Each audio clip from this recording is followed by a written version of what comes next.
Merci à tous les Patreons du podcast. Merci Eric Constant, Daniel Edwin, Yann Pomerleau, Alexandros et Gabriel Côté, ainsi que Catherine Gagné, notre Patreon mécène. Allez suivre ses vidéos de renforcement musculaire pour coureurs et coureuses sur sa page Facebook CGKIN.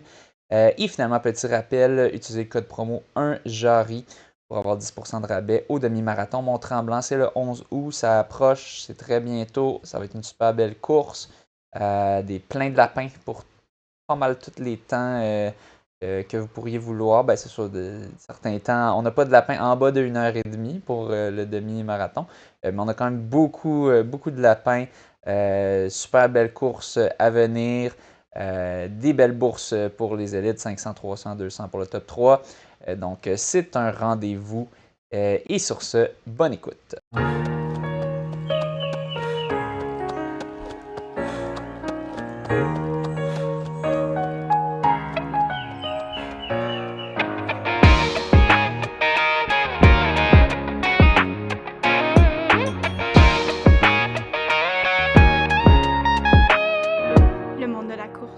Bienvenue au monde de la course. On est très content ce soir de recevoir un Paralympien qu'on connaît depuis longtemps. On a parlé souvent aux nouvelles du monde de la course. J'ai déjà séjourné avec lui où il est en ce moment, à Park City, Utah, camp d'entraînement, pour un petit camp d'entraînement en altitude, juste un petit peu avant les Jeux paralympiques. Guillaume Ouellette.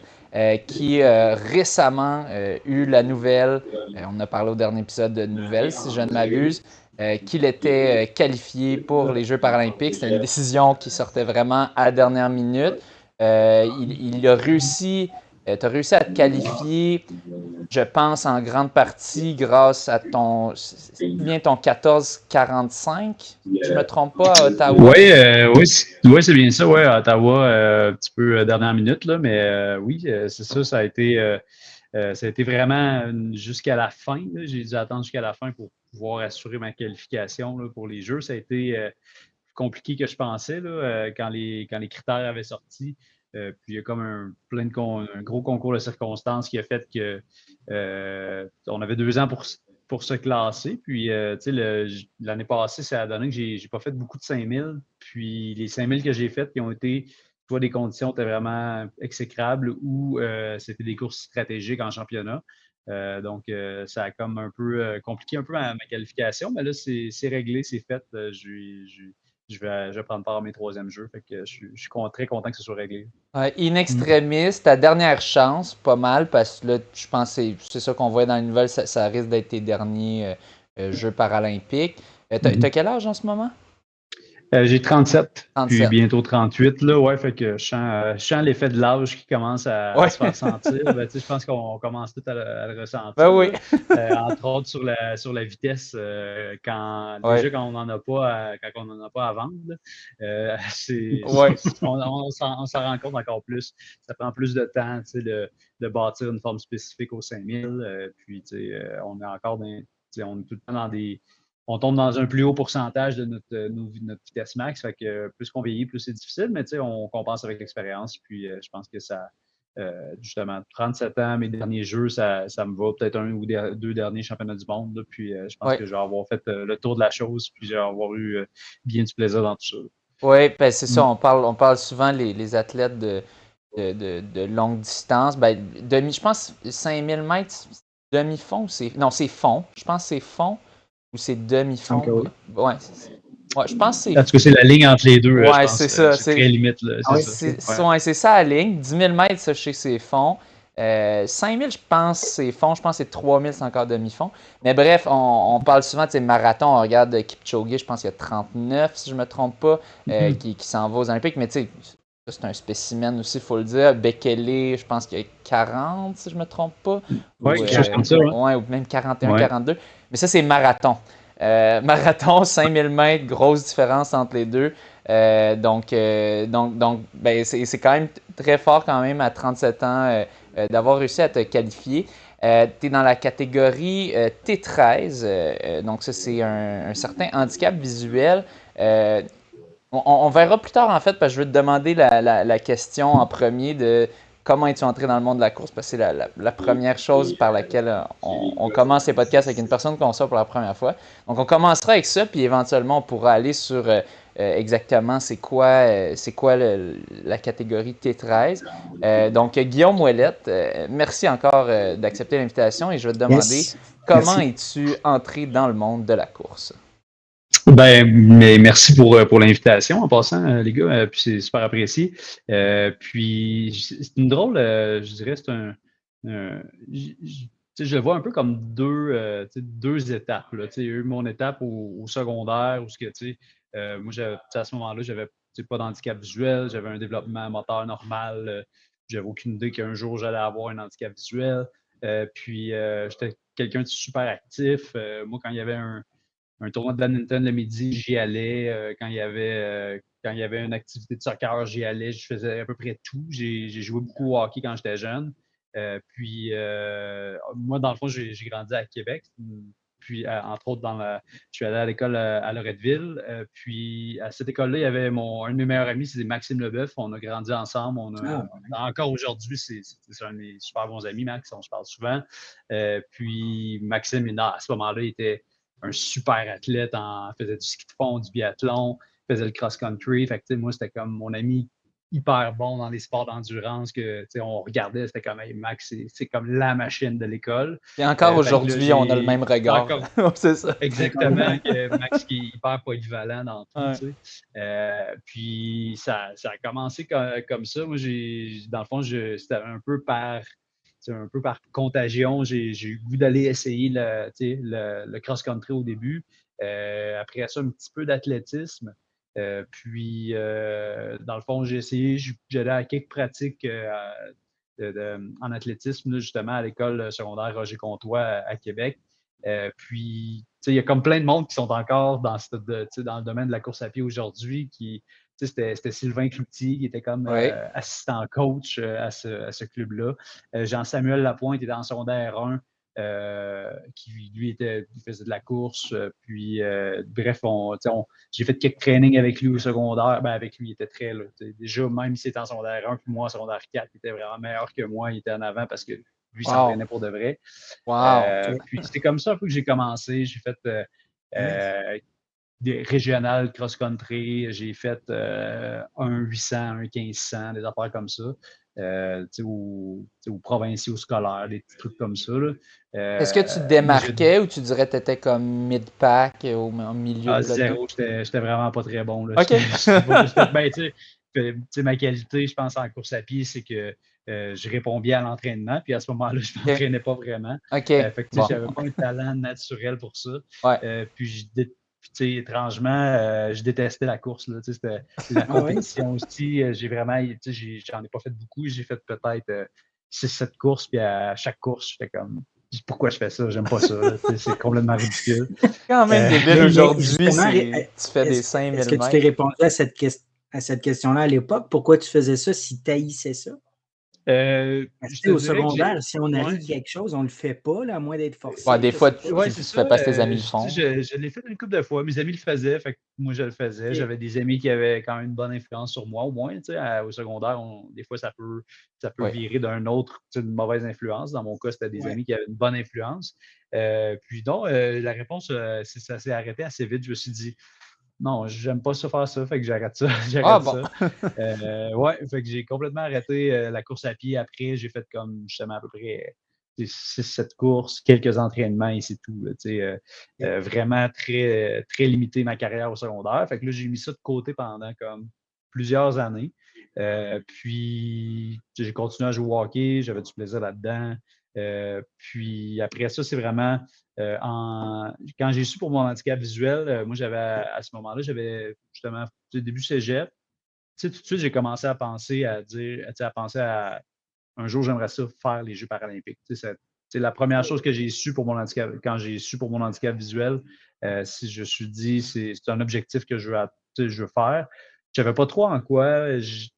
Ma première option, c'était vraiment en vélo de route. J'avais un vélo de route à l'époque, fait que j'en faisais un petit peu. Puis là, ça a mijoté quelques années. Puis c'est vraiment, dans le fond, en 2010, quelques années plus tard, j'avais comme 23, 24 ans à peu près.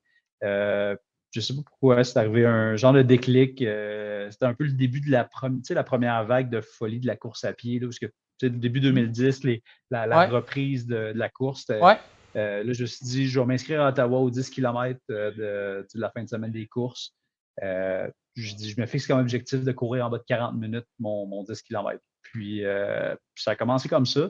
Puis je m'entraînais un peu comme je le pensais. Je faisais 1 ou 2 séances d'intervalle par semaine, 2 jogs. Puis avec ça, je pensais être capable d'atteindre mon objectif. Puis finalement, ma première course, ça n'a pas été. Mon talent était, comme j'ai dit, même si je vais t'entraîner un peu, c'était clairement pas suffisant là, pour atteindre mon objectif. Okay. Puis, dans le fond, j'ai fait genre 42 minutes là, à ma première course. Quand même ambitieux, sub 40. Tu sais, je veux dire, dépendamment de l'entraînement. Ouais. C'est ça, j'avais pas fait beaucoup. J'avais fait genre 4-5 mois de training à peu près, là, rien de majeur. Mais j'ai continué, on dirait que là, j'ai eu le goût, c'est vraiment l'ambiance d'aller à une course sur route avec tout le monde. C'est ça qui m'a donné un peu la piqûre de la course à pied. Puis la vraie grosse piqûre, ça a été la Coupe 10-30 qui était à l'époque super populaire.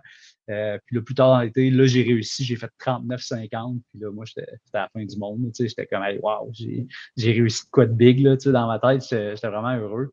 Mais c'est vraiment ça qui m'a donné la piqûre de la course. Puis là, après, j'ai rencontré mon premier entraîneur. J'ai fait, à ce moment-là, ma vision me permettait de faire les cross-country au cégep. Donc, j'avais fait un retour au cégep. Donc, j'ai fait 3 années au cégep de Victo dans les Vulcains. C'est là que j'ai eu plus une structure d'entraînement avec un entraîneur. J'ai rencontré justement Danny Racine, qui était on était training partner. On a progressé ensemble là-bas. Puis, c'est comme ça que j'ai commencé dans le monde de la course plus. Je dirais que c'est plus la deuxième phase qui m'a donné le goût vraiment de courir plus. Là, C'est quand même fou parce que ça, t'en as fait au début puis t'aimais juste pas ça. Puis après ça, t'as réessayé plus tard. Puis là, t'aimais ça. C'est-tu parce que ça venait plus de toi? T'as l'impression de... Tu t'étais dit plus j'ai envie de le faire cette fois-ci puis que c'était moins que tu suivais les autres? Ou c'est quoi qui a fait que t'as l'impression? C'était-tu tu disais si je suis bon, je peux peut-être aller aux Paralympiques? C'est quoi qui faisait que c'était différent la deuxième fois? Ben, je pense que c'est vraiment l'objectif, la raison pourquoi on le fait. Là, ça a été vraiment l'objectif au début. Mon premier objectif, d'atteindre mon 10 km en bas de 40 minutes. Puis, une fois que tu l'atteins, tu fais comme, c'est le fun. Là, faire, tu te fixes un objectif, tu l'atteins, le feeling que tu as quand tu passes la ligne d'arrivée, puis tu fais comme, hey, ça a fonctionné, là, mes efforts ont été récompensés. Et parce que c'était vraiment à toi, ça venait de toi, c'était comme c'est toi qui t'étais seté un objectif, puis là, tu essaies de le battre. Puis c'est aussi ça, peut-être que tu n'avais pas d'objectif avant, c'était juste je veux faire de mon mieux, mais tu n'avais aucune idée exactement quoi viser. Là, tu avais de quoi viser, puis là, c'est ça qui rendait ça un peu le fun, un peu challenging, un peu de est-ce que je suis près de la cible ou non. Exact. OK. C'est là qu'on voit la différence un peu entre d'avoir une motivation qui est vraiment extérieure. À un moment donné, ça c'est sûr qu'il faut que ça devienne une motivation intrinsèque qui est vraiment qui vient de nous. Si on veut mettre les heures d'entraînement que ça prend en course à pied, on n'a pas le choix. Là, je fais un peu de coaching, puis les gens, même s'ils ont des objectifs hyper ambitieux, puis même si je les accompagne là-dedans, il faut que ça vienne d'eux. Là, la flamme, il faut qu'elle vienne dans nous. Là, puis on dirait que c'est ça dans ma deuxième phase de course que j'ai découvert. Puis après ça, on découvre le plaisir de courir, de s'entraîner, de faire les entraînements par intervalle, de se pousser, d'être en gang des fois aussi. Il y a comme tout ça là, qui vient avec, qui est vraiment intéressant, je pense. Tu as parlé de la Coupe 10-30. C'est-tu parce que tu avais fait un 38 minutes quelque, mais t'avais-tu une victoire? Y avait-tu autre chose qui t'avait aussi amené, je ne sais pas, un beau classement, une compétition?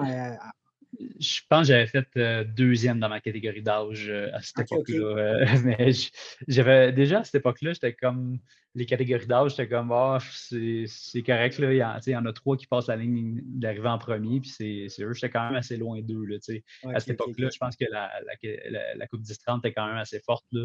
Il devait y avoir des gars de peut-être 31, 32. À cette époque-là, c'était comme.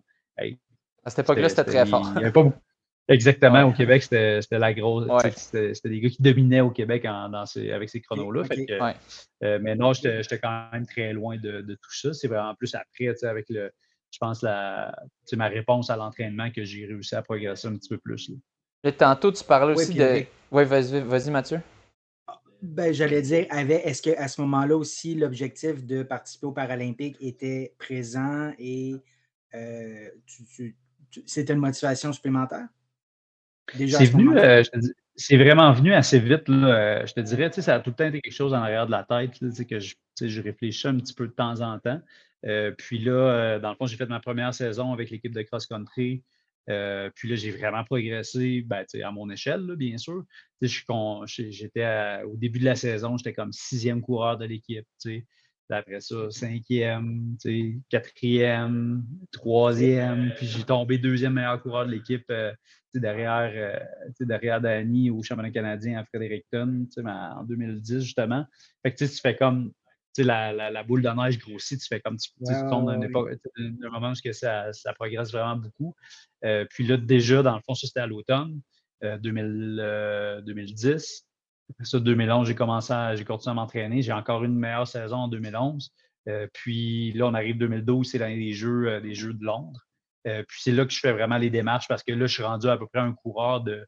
Je faisais dans ce temps-là peut-être 16 minutes aux 5 kilos environ. Puis fait que c'est là vraiment que j'ai commencé à dire OK, je pourrais peut-être passer à l'autre étape de vraiment aller au jeu là, pour de vrai. Ouais. Puis j'ai quand même passé proche de me classer pour Londres. Là, c'était au 1500 à cette époque-là. Mais ça a été vraiment assez vite dans mon parcours. Là, après 2 ans dans la course, j'aurais pu peut-être me classer ça fesse à Londres. Ça passait proche. Ouais.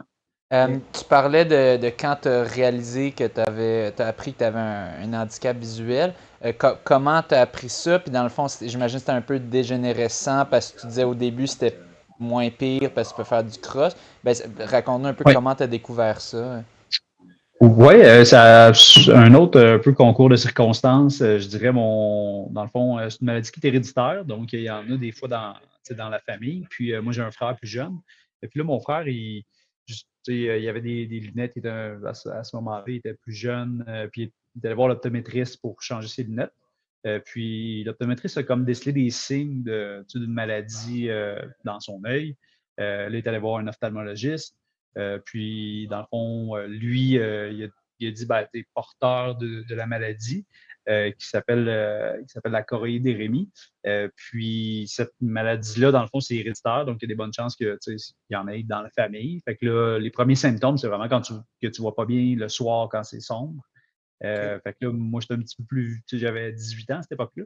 Fait que là, je dis, je vais aller aider mon frère. Peut-être que c'est vraiment comme tout bonnement comme ça.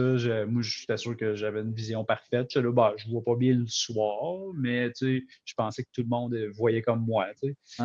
Puis là, finalement, je vais voir l'ophtalmologiste. Il me fait passer des tests. Puis là, il me dit, toi, contrairement à ton frère, tu as développé la maladie, tu n'es pas juste porteur. Puis là, il m'a tout de suite dit, toi, tu conduis-tu, tu as un permis de conduire? Je dis, oui, ça fait 1 an, j'ai un permis de conduire, j'ai un auto, tout, là, tu sais. Puis il m'a dit, on va envoyer tes papiers à la SAQ, puis il y a des bonnes chances que tu vas perdre ton permis de conduire. Fait que là, Ouf. Oh my God. tout de suite, j'ai perdu mon permis de conduire à 18 ans. Ouf. Puis, fait que, rapidement, il y a eu des changements dans ma vie, mais j'étais quand même capable de, encore, je jouais au hockey encore à cette époque-là. Aujourd'hui, quasiment 19 ans plus tard, je veux dire, je ne peux plus aller jouer au hockey. Là. C'est juste, je perds la rondelle, je ne suis pas capable de pratiquer des sports que je pratiquais il y a 20 ans. Puis même chose en trail, on oublie ça. Là, je vais me tuer là, si je vais en trail. Là. Vous ne me verrez jamais d'une course de trail, c'est certain.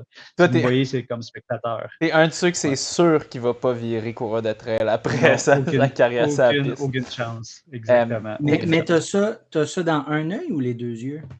Les 2 yeux, puis j'ai un œil, j'en ai un qui est un petit peu plus affecté que l'autre. Dans le fond, comment ça commence? Premier symptôme, comme je disais, c'est vision nocturne qui est affectée. Puis après, c'est le champ de vision périphérique qui commence à diminuer. OK. Puis graduellement, ça commence à toucher le champ de vision central. Comme là, moi, dans mon œil droit, je commence à être un peu plus touché du champ de vision central. Donc, c'est plus difficile depuis, je dirais, j'ai eu une bonne drop là, 4 ans à peu près. Là. C'est vraiment comme ça. Une année, ça peut rester pas mal similaire, 2 ans pareil. Puis, un moment donné, là, ça diminue plus soudainement. Ah, ouais, OK. Ouais, exact. Est-ce que Puis, tu tu sais, aurais. Mais le champ de vision central, est-ce que c'est, je ne sais pas, tu vois noir au centre ou c'est quoi le champ de vision central?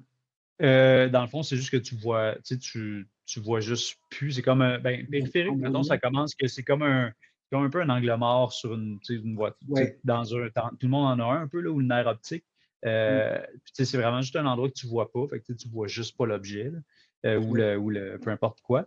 Puis quand c'est la vision centrale, moi à droite, ça a commencé à se manifester un petit peu plus une genre de barre blanche. Là, mais ça, c'est vraiment nouveau. Là. Fait que, je ne sais pas si ça va être pareil pour les 2 yeux. En tout cas, bref, c'est un peu de l'adaptation, c'est vraiment ça. Oui, Chaque étape, il y a quelque chose de nouveau. Là, ouais. puis tu sais pas, c'est ça, c'est nouveau, tu sais pas à quoi t'attendre. Puis j'imagine que si tu parles à des gens qui ont déjà eu ça, vous passez pas par toutes les mêmes étapes. C'est Non, complètement vraiment pas. différent par personne, là. Ouais. C'est vraiment étonnant comment cette maladie-là évolue. Mon frère, on a la même génétique presque, là, il a la même maladie, diagnostic confirmé. Mon frère, il a 34 ans, il a son permis de conduire, il travaille sur la construction. Lui, il est vraiment presque pas atteint, voire zéro. Puis moi, tout de Et- suite, j'ai commencé à le développer. Donc, c'est vraiment du cas par cas. Fait que chaque personne a son histoire un peu, puis ses étapes à franchir. Fait que c'est un peu comme ça, cette maladie-là. Puis, des fois, les gens, des fois, on voit la différence en parade, dans mon cas, les gens, ils disent, ben, ça paraît pas tant que ça, mais moi, Ouais. j'ai tout le temps, moi, j'ai un développement, je dirais, j'ai un développement moteur normal. Moi, je marche comme Ouais. quelqu'un qui a grandi normalement versus quelqu'un qui ouais. naît avec un handicap visuel. Il va avoir une démarche différente, il va avoir une façon de regarder les gens un peu différente aussi. Ouais, On a un peu le non-verbal développé différemment, je dirais. Mhm. Fait que c'est un peu la différence là, ouais. OK. Non, en effet, toi, quand j'ai fait des courses souvent avec toi, puis c'est ça, Ouais. ça paraît pas, on pourrait pas le dire, mais c'est ça, toi, dans le fond, toi, t'es juste capable de voir, c'est très mince ton champ de vision, si je comprends Ouais, bien. exact. C'est un peu en tunnel, là, Ouais, exactement. Ouais. ok. Puis je parlais d'évolution, les années où mettons, peut-être 2017, 18, 19, où j'allais courir un peu n'importe où. Aux États-Unis, tu as déjà couru aussi, François, un peu dans les gros packs. Des fois, tu es 40 avec un seed time de 5 secondes de différence entre le premier et le 40e. Là. Fait Ouais, que c'est comme un gros moton qui part en même temps. c'est quand même Ça, utile de avant, bien moi, voir. Ouais, j'étais capable de naviguer là-dedans. ouais, J'avais 2017, 2018, ça allait bien. Puis là, cette année, c'est plus tough. Là. Depuis 2 ans, je fais comme OK, il faut que je choisisse mes courses différemment. Il faut que je choisisse, exemple, si les courbes sont éclairées le soir, ça fait une différence aussi. ouais, Exemple, à Trois-Rivières, je peux pratiquement plus courir là-bas parce que les courbes ne sont pas éclairées. Je l'ai faite en 2022, je pense, la dernière fois, puis c'était limite. Là, fait que dans un gros peloton, ce serait limite. Fait que, c'est des petites adaptations que ouais, je me rends compte que finalement, ben, faut adapter. Comme OK. Boston, là, j'ai décidé que j'y allais plus. Là, après, j'ai eu 2 courses, mes 2 dernières courses, c'était pas super à cause de ça. À Boston, ils packent les vagues de 25 gars indoor sur un 5000. Fait que là, j'ai décidé de plus y aller parce que c'était juste plus des bonnes opportunités pour moi. ouais. Pour nos auditeurs, on parle pas de Boston le marathon, parce que souvent on parle de Boston le marathon, mais Oui, exact. Ouais. la course sur la piste de 200 mètres de Boston qui est ultra rapide, puis qu'il y a tout le temps Exactement. 20 000 compétitions super rapides Ouais. avec, c'est ça, plein de vagues ultra rapides. Et dans le fond, toi, tu dis ça empire un petit peu. Est-ce que ça se peut qu'à un moment donné, tu changes de catégorie? Tu sais, je sais que là, c'est en dernière année paralympique, mais tu dis peut-être des champions du monde. Est-ce que ça se peut que si ça empire, tu changes dans une autre catégorie plus restreinte, comme de ceux qui voient moins, ou même que tu perdes ta vision un jour? Est-ce que c'est possible?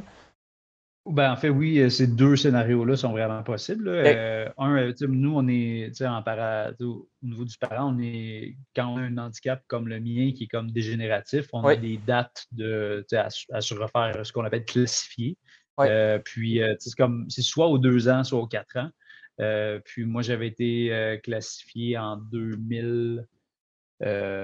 2023, je crois, pour 2 ans. Donc, ma classification vient échéance en 2025. Donc, je dois refaire des tests médicaux, là. C'est un peu comme ça que ça fonctionne. Puis, c'est souvent dans un autre pays avec des gens comme indépendants, là. OK. Moi, la dernière fois, ça se mesure un peu en degrés là, de champ de vision. Moi, j'ai à peu près 12 degrés de champ de vision, 12-13 degrés, pour devenir dans l'autre catégorie où on voit, dans le fond, la catégorie T12. C'est 10 degrés et moins. Donc, j'étais un peu limite. Ça ne changerait pas grand-chose parce que la seule chose qu'il y aurait, c'est qu'il y a le marathon qui est possible. Dans le fond, il y a le marathon, il y a la catégorie marathon pour les T12. Mais il l'a juste au jeu. Puis je ne pense pas continuer 4 ans pour les prochains jeux, faire un marathon si je deviens T12. OK. Mais oui, probablement que ça se peut qu'à ma prochaine classification, je devienne T12, mais je cours encore contre les mêmes gars. Là, dans mon cas, ça changera pas Ouais, grand-chose. justement, parce on en jasait Ouais, tantôt, dans le fond, par exemple, aux Jeux olympiques, les T12 et T13, vous allez faire le 5000 mètres ensemble, fort probablement. Euh, ouais, je dis pas des... C'est bien le cas? ouais, exact. Ouais, Ouais, dans le fond, les Jeux paralympiques, ouais, on a la catégorie, dans le fond, T13 est ouverte au T12 aussi. C'est un peu complexe, là, mais euh, si j'explique grosso modo comment fonctionne la classification, dans mon cas, il y ouais, a 3 types de catégories d'handicapés visuels. Il y a, dans le fond, le premier chiffre, là, dans le fond, la dizaine, souvent, explique dans le fond, la catégorie, la famille d'handicap. ouais, Comme dans le fond, le premier 1, la dizaine, ça va tout être des handicapés visuels. ouais, Le T, c'est pour des épreuves de track et le ouais, F, ça va être pour des épreuves de field. ouais, Dans le fond, puis là, le deuxième chiffre, l'unité, plus le chiffre est bas, plus le niveau d'handicap est élevé. ok, Donc, quelqu'un qui va être un T11 est plus handicapé visuel que moi, ok, qui était 13. Euh, T13, nous, on court sans guide. Ce n'est pas permis d'avoir un guide qui nous accompagne. T12, les coureurs T12 ont le choix ou non d'en avoir un.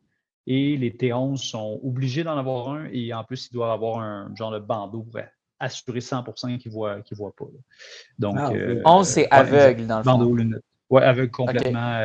Souvent, ils ont genre 0 degré, là, ou 0 acuité visuelle. Ouais, c'est ça. OK, OK, Puis là, il y a toutes les autres catégories au jeu, les amputés, oui, les fauteuils roulants, mais le principe reste le même.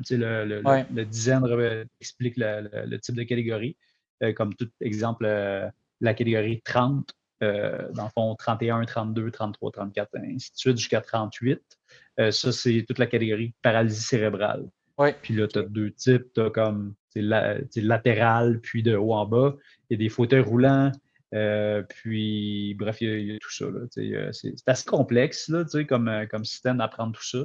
Puis ça, je vous parle juste de l'athlétisme. Je ne Mm. connais même pas ça en Ouais, ouais. paranatation ou c'est d'autres types de catégories. Donc, c'est un peu ça. Ouais. Ouais.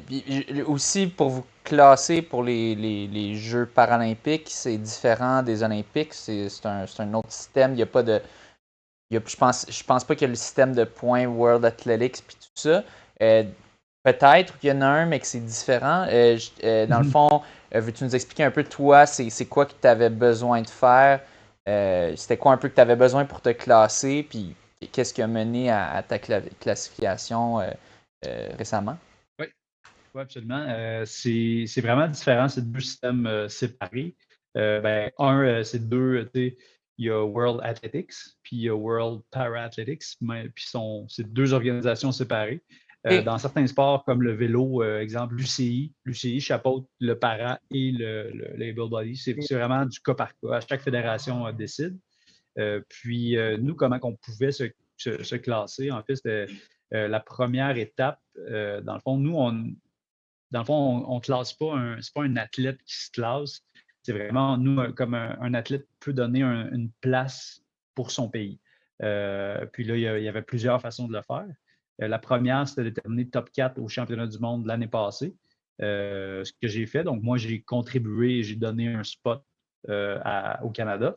Là, le Canada, eux, comment ils choisissent leur athlète, ils disent pas le spot ne t'appartient pas, ils décident. Ils ont fait des critères pour décider qui envoyait. Après ça, il y avait un autre. Cette année, c'était possibilité. Il y avait un autre championnat du monde cette année au Japon, que là, c'était top 2. Si on finissait top 2, on pouvait donner un spot. Puis après ça, ils regardent le classement mondial. Puis, exemple, c'est à peu près, mettons, exemple, si tu as des athlètes bien classés, mais qui n'ont pas donné de spot, ça donne des spots supplémentaires. En gros, chez les hommes, on avait 10 spots, toutes épreuves confondues en para-athlétisme. Donc, c'est contre les fauteuils roulants, les sprinteurs, les lanceurs. Moi, dans le fond, il y avait les 10 Canadiens hommes qui pouvaient aller aux Jeux paralympiques. C'est l'équipe la plus dure à faire là, à chaque année parce que les spots sont restreints puis je dirais c'est un problème là, pour les Jeux paralympiques. Il y a vraiment pas beaucoup de spots. L'athlétisme, c'est vraiment difficile de se Oui. classer. Ben, pour Par les Jeux rapport à paralympiques, d'autres. Oui, même en natation, Ouais. même aussi aux Jeux en cyclisme, c'est très difficile aussi. Ah, OK, aussi. Ou en basket, en fauteuil roulant. Les Jeux paralympiques, c'est pas encore aussi gros que les Jeux olympiques. Je ne sais pas pour quelle raison. Il y a comme, je pense, la moitié moins d'athlètes. Pourtant, le village est là, tout est là, toutes les installations sont là. tout est là. Mais ils limitent vraiment le nombre de spots pour. J'ai aucune raison pourquoi, expliquer ça pourquoi. Mais dans mon cas, bref, pour me classer, je devais, si je faisais 14,47 avant les championnats canadiens, incluant les championnats canadiens, je pouvais automatiquement être sélectionné. C'est Athlétisme Canada qui avait dit ça. Ça, c'est Athlétisme Canada qui ont décidé ça. Puis chaque épreuve avait leur temps à faire. Puis là, dans le fond, il y avait d'autres coureurs aussi qui étaient, dans le fond, pas dans ma catégorie, mais des athlètes en fauteuil roulant qui, eux aussi, avaient un temps attitré à leur catégorie. Puis, dans le fond, on était rendu, je pense que sur les 10, on a su qu'on allait avoir 10 spots. Dans le fond, on l'a su le jour du début des championnats canadiens. Puis, déjà, il y avait, je pense, 7 spots de prix. Moi, j'étais comme il en restait 3. Fait que moi, si je faisais 14,47 le soir de mon 5000, c'était comme automatique, j'y allais. Finalement, ça a été une course exécrable. Anxiété de performer sur demande. D'habitude, ça n'arrive jamais, mais là, c'est arrivé. Là, c'était comme fallait que je fasse une course là, puis pourtant, j'ai déjà 14,47, j'ai fait ça plein de fois. Là, Puis, je sais pas, j'ai complètement paniqué. J'ai eu vraiment une course que les journées avant, on dirait que l'année des Jeux, j'ai tout le temps un peu plus de difficulté à gérer la pression des Jeux. Puis, finalement, j'avais comme une deuxième chance après les championnats canadiens pour les 3 spots qui restaient. Là, dans le fond, ils sont allés au classement mondial. Ils ont pris les 3 athlètes les mieux. Dans le fond, en fait, il restait 2 spots, excuse-moi. Ils ont pris les 2 athlètes les mieux classés. Puis il y avait Brent Lakatos, qui est un autre Québécois qui était blessé, qui n'a pas pu prendre part au championnat canadien. Donc, mais lui a pris le premier spot parce qu'il est classé comme premier ou deuxième, je pense, dans plusieurs épreuves. Puis le dernier spot, c'était entre moi puis Liam Stanley, qui est le frère de Jack Stanley aussi, là, qui court pour McGill. Ah, OK. Oui, exact. Puis, dans le fond, c'était vraiment serré. Moi, j'étais 6e au monde. Lui était 6e au monde. Puis, dans la dernière fenêtre, dans la dernière fin de semaine, dans le fond, il y a un Américain qui a dépassé Liam au classement. Fait que Liam a tombé 7e. Puis, dans le fond, à cause de ça, moi, j'ai passé. Sinon, ça aurait été un comité qui aurait dépareillé, qui aurait décidé entre moi et Liam qui envoyait. Fait que c'était serré à la Hollywood. Là. Oh my God. Je suis vraiment au football, le dernier gars repêché dans la NFL, il l'appelle Mr. Irrelevant. Ben, c'était moi là, cette année pour les Jeux paralympiques. Mais ça, c'est réglé. Fait que ça, c'est fait. C'est ton 14-45 que tu as fait à Ottawa, c'est ça qui t'a permis de te classer 6e, dans le fond? Oui, ben dans le fond, j'avais fait 14,50 un temps de l'année passée. Puis, ça ne m'a pas amélioré mon ranking, mais ça m'a OK. quand même un peu Ça t'a plus mis en assuré. confiance. Ça a Ouais. quand même. Oui, puis c'était aussi, mon optique, c'était même, le but, il aurait fallu que je fasse 14-40 là, pour bien faire à Ottawa, mettons, pour améliorer mon ranking. Ouais. Mais Passer cinquième, 14-45, mettons. ça envoie quand même un signal de dire, ben écoute, j'ai quand même fait un meilleur chrono que mon 14-50, j'étais en meilleure forme, En entre bonne forme, parenthèses. là. Tu Ah ouais. progresses encore, ouais. Tu progresses. Mon mindset, c'était plus ça, là, de dire, ben, si jamais ça va au comité qui choisit entre moi et Liam, c'était plus d'envoyer le message que Ben, c'était quand même une pas mauvaise course. une performance en juillet de cette année vaut plus, quant à moi, qu'une performance d'il y a un an. Une performance toute récente. Fait. Ben, on le voit un peu, on le voit un peu avec les Jeux olympiques présentement. On va le voir, en fait. Là, le système, quand tu permets 2 ans, oui, ça permet de te qualifier d'avance, souvent, comme il y a plein d'athlètes qui ont fait le standard l'année passée aux Jeux olympiques, par exemple. Mais, exemple, aux 5000, Thomas Fafard, cette année, il a passé comme 42e, peut-être 41e au ranking, mais Ouais. on sait que présentement, il n'est pas 42e au monde. Là, il est dans une forme vraiment meilleure que ce que son classement mondial indique. Là. OK, parce Donc, qu'il y a beaucoup c'est de un gars peu qui ont un temps qui date de l'année de l'année précédente. passée. Ah Ben, ouais. on l'a vu avec Ben Flanagan, exemple, au championnat canadien. Oui. Ben et Thomas, ils n'étaient pas du tout dans le même niveau de Non? forme. Là, Puis Ben, c'est une on voit. machine, là. Ah ouais, c'est fait. Ouais, Ben, d'habitude, il est très fort, mais Ah ouais. là, présentement, Thomas était vraiment meilleur. Fait Ouais. que c'est ça, quand tu permets plus longtemps comme fenêtre de qualification, ça peut arriver, là, ces choses-là. Ah, c'est super intéressant. Ben, en tout cas, félicitations de t'être qualifié pour ta dernière année. Puis c'est ça aide quand même, là, cette performance-là à Ottawa. T'étais-tu nerveux à Ottawa quand même de te dire, tu dis oui, peut-être ça améliorera pas mon classement, mais quand même, t'avais-tu la pression était un peu différente qu'au Canadien?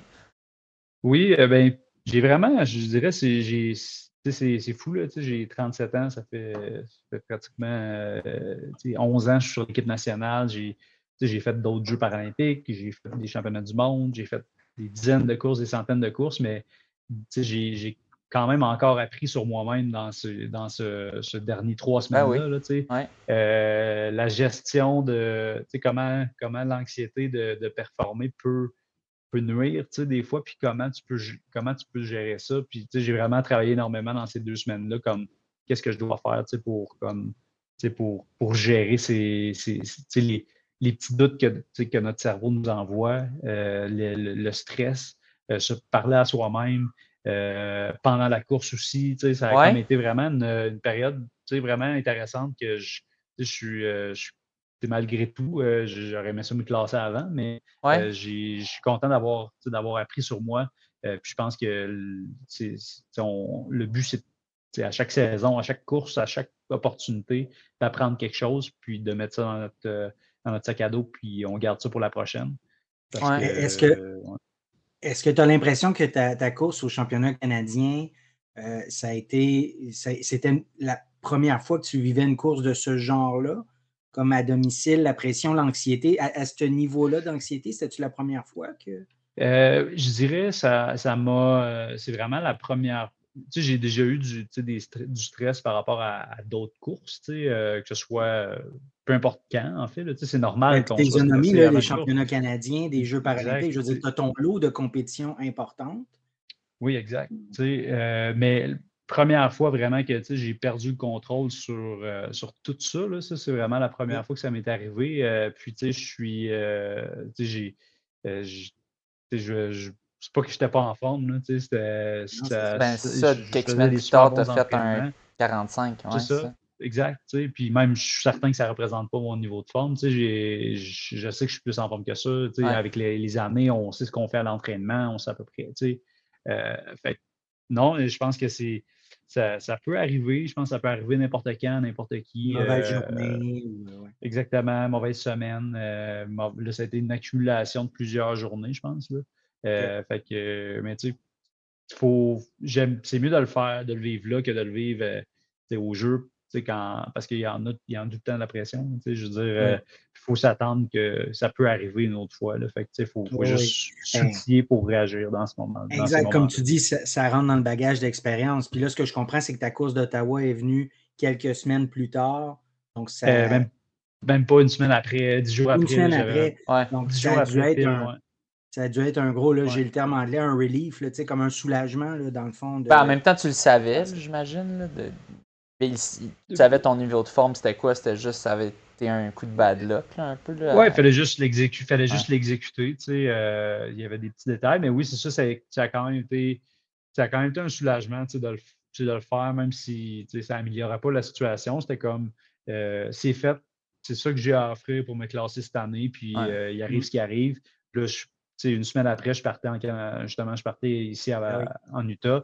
Fait que, j'étais comme, c'est fait, je pars, puis je m'en vais en camp, puis il arrive ce qui arrive, puis je vais travailler pour arriver au meilleur de moi-même au jeu.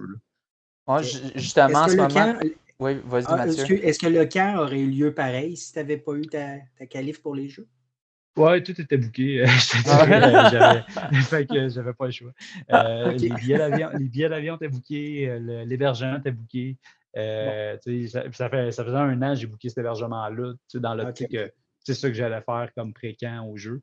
Parce que justement, le coût des logements à prix raisonnable, entre parenthèses, dans des places d'altitude, il n'y en a pas beaucoup. Là, fait que je voulais m'assurer de trouver de quoi de bien, puis d'avoir de quoi d'intéressant pour ce dernier. Ce que je comprends, c'est qu'il faut se préparer quand même longtemps d'avance pour réserver, planifier ce voyage-là, le réserver et tout ça. Là.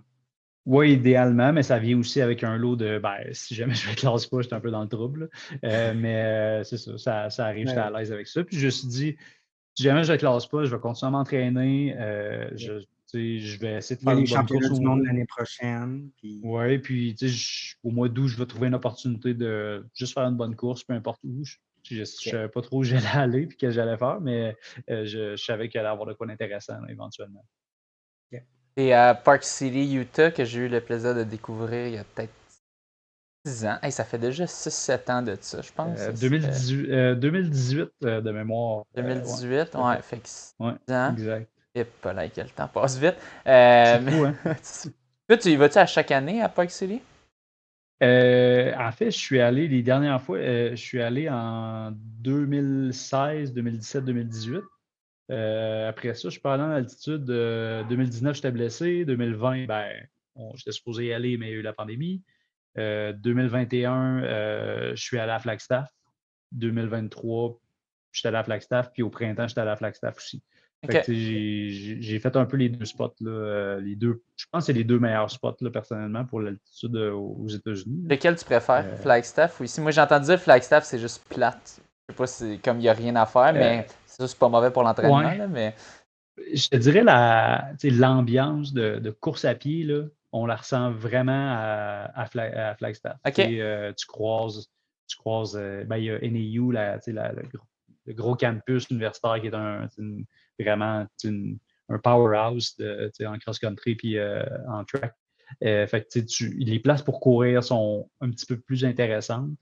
Mais c'est vrai que la ville est un petit peu plate. Il n'y a pas grand-chose à faire. Park City, c'est un petit peu plus, c'est plus beau. Ça ressemble un peu à Tremblant. C'est plus intéressant. Le voyagement se fait mieux. Quand on veut aller en basse altitude, tu as vécu ça un peu aussi, François. Tu fais 35 minutes d'auto puis tu es rendu à la piste en basse altitude. Tu es à 35 minutes de l'aéroport versus Flagstaff, tu as comme 1 heure pour te rendre en basse altitude, 2 heures et demie pour te rendre à Phoenix. Il y a comme plein de petites affaires. Mais grosso modo, c'est 2 vraiment beaux endroits. C'est très serré, je dirais, entre les 2, mais je pense que purement pour la course, Flagstaff. OK. Je pense que je préfère Flagstaff. Ouais. C'est intéressant d'avoir ta comparaison entre les 2, oui. Dans les prix, en termes de prix, c'est ça que j'allais dire. Oui, ça que je disais, les prix, c'est-tu la même affaire? Hein?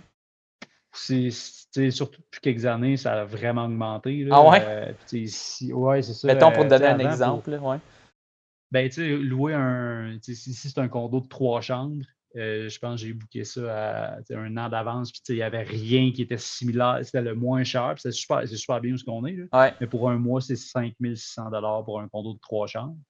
Versus Canadien? avant, là, Ouais, en OK. canadien. OK. Mais tu sais, après ça, il n'y avait rien. Là. C'était tout du 7-8 000 là, Ah ouais. par mois. Tu sais, Flagstaff aussi, c'est pas mal dans ces prix-là. Puis tu sais, on le voit là, dans la ville. Là, tu sais, je veux dire, on voit Oh, juste des Range Rover, puis des Rivian, puis des wow, gros. ouais. Tu sais, c'est une place de riches ici. Là, Ah tu ouais, sais. c'est un ski Fait que, town, c'est Park exactement. City, là. Fait que Fait tu sais, que... des pauvres athlètes d'athlétisme, Ouais. là, c'est pas la norme. Là, c'est ça. Ouais. Ah Ouais. ouais. Cool. J'aimerais qu'on revienne dans le passé un peu, où on était un petit peu rendu dans ton parcours. Tu mentionnais, je pense qu'on était rendu un petit peu, tu avais fait le... Au cégep, dans le Ouais. fond, avec les Non, Vulcains, c'est plus, ça? ouais, un peu plus que ça, je pense même. Ben, je me suis... Ben là, on serait peut-être Ouais, rendu à c'est à peu près là. l'université. Ouais. Ouais. Ben, j'ai fait, moi, dans le fond, comme j'ai dit, j'ai fait un retour au cégep, tu sais, fait que, dans le fond, premier parcours, j'ai fait, tu sais, à 19-20 ans, cégep, tu sais, cégep en sciences humaines classique. Après, j'étais allé en enseignement d'éducation physique pendant 2 ans, ce qui n'était pas une très bonne décision, là, tu sais, tu fais comme, ça fon- tu sais, avoir un handicap visuel dans un gymnase, c'est pas un atout, là, comme OK, enseignant. ouais. Puis, Ah, tu sais, on dirait que je m'étais un peu menti à moi-même. Je me suis dit, ben, je vais l'essayer, puis je pense que ça va marcher. Finalement, après 2 ans, déjà, je commençais à me rendre compte que tu sais, ça allait probablement pas le ah faire. Là. ouais. Fait que après, justement, j'ai mis ça de côté. J'ai pris un an pour travailler, puis c'est là que je suis retourné au cégep. Là, j'ai fait mes 3 années, j'ai fait une technique en comptabilité-gestion. Puis après, j'ai fait une année universitaire. J'ai fait, dans le fond, à l'UQTR, j'ai fait avec les Patriotes. J'ai fait une saison de cross, un championnat canadien de cross aussi. Puis, tu sais, à ce moment-là, j'étais comme à peu près, je vais aller peut-être 16 minutes aux 5 kilos. Là. Fait que, tu sais, dans ce temps-là, tu t'enlèves plus les piquettes à la fin de la course là, parce que tu es vraiment loin en arrière de tout le monde. Fait que, tu sais, j'avais terminé peut-être top 100, là, une affaire comme ça. Fait que, mais tu sais, j'ai continué à m'entraîner quand même. Mais tu sais, je sentais que c'était plus tough. Tu sais, j'étais rendu tout seul à Victo. Tu sais, Danny Racine, qui était avec qui je m'entraînais tout le temps, là, il était rendu avec le Rouge et Or. Ouais. Tu sais, je voyais ce qu'ils faisaient avec le Rouge et Or, la gang qui se créait un peu là-bas. Tu sais, c'était comme leur première médaille au championnat canadien de cross. Il y Ouais. avait un gros groupe d'entraînement. Tu sais. Fait que là, moi, je voyais ça, j'étais tout seul à Victo. Là, j'étais comme, qu'est-ce que je fais? Tu sais, j'adorais mon entraîneur. Tu sais, c'était mon premier entraîneur, Jacques Hens. Tu sais, j'étais comme un peu tiraillé entre Colin, tu sais, je ne veux pas quitter mon entraîneur, j'ai une belle relation avec, ça va bien. Mais en même temps, je veux dire, tout seul, si je veux progresser, c'est pas la meilleure option. Il faut que j'aille avec un groupe d'entraînement. Ouais. Puis c'est là que j'ai décidé d'aller m'entraîner à Québec. C'était pas facile, là, je dirais, parce que si on se rappelle bien, j'ai pas de permis de conduire puis pas de C'est voiture. vrai. Puis moi, Mhm. j'habite à Victoriaville. Fait If. que 2 fois par semaine, je me trouvais des lifts sur Amigo Express en Ah, covoiturage. Wow. J'allais faire des trainings à Québec. ah, t'as pas déménagé Euh, là-bas. OK. non, j'ai pas déménagé là-bas. Tu sais, j'adore Victo, c'est une super belle ville, puis j'avais décidé de m'établir là. OK. Fait que je faisais ça. Puis là, à ce moment-là, au moins, tu sais, j'avais quand même, tu sais, j'avais la chance d'être breveté. J'avais un brevet de Sport Canada. Fait que tu sais, je travaillais à temps partiel, mais je m'entraînais à temps plein, tu sais. Mais c'était le genre de sacrifice que tu sais, j'étais prêt à faire pour tu sais, passer à l'autre niveau. Mhm. Ça donne combien le 2014, brevet de Sport Canada? à ce moment-là, je pense que c'était à peu près, je crois que c'était mon premier, fait que c'était autour de 30 000 par année OK. avec le Québec, là, mettons. Là. OK. Mais c'est non imposable, fait que c'est quand même intéressant. Ben, intéressant, je veux Ah, dire, c'est c'est pas, Ouais. bien. tu Ouais. vires pas, tu sais, c'est Ouais, mieux ouais. que 30 000 imposables, Oui, c'est ce que je veux dire. c'est Oui, ça. oui. Tu sais, en C'est ça. 2000, en 2014, c'est quand C'est même mieux que 30 000 c'est bien, là. imposables. C'est ça, exactement. Ça a augmenté un peu depuis. Là. Je pense que c'est autour de tu sais, un brevet senior. Je pense que tu sais, moi, j'ai des enfants, fait qu'ils donnent un montant supplémentaire quand tu as des enfants. C'est autour de OK. 40-42 000 par année. OK. OK. Fait que, tu sais, c'est assez pour vous dire, je Assez fais pour ça à temps vivre. plein. Tu sais. Ouais, C'est ouais. ça, exactement. Fait que, tu sais, je suis conscient là, de la chance que j'ai. Toujours eu un bon support de ma fédération. Tu sais, j'ai pas eu tu sais, à mettre beaucoup de, tu sais, le camp ici, la majorité s'est payée. Tu sais, j'ai réussi tu sais, à bien, tu sais, je sors pas de la course, je sortirai pas de la course avec une dette énorme, là, tu sais, ou Ouais. une dette tout court. Là. Fait que c'est ça. Fait que je suis prêt à faire ce genre de sacrifice-là pour progresser. Fait que 2014, j'ai fait le switch pour aller avec Félix-Antoine à Québec.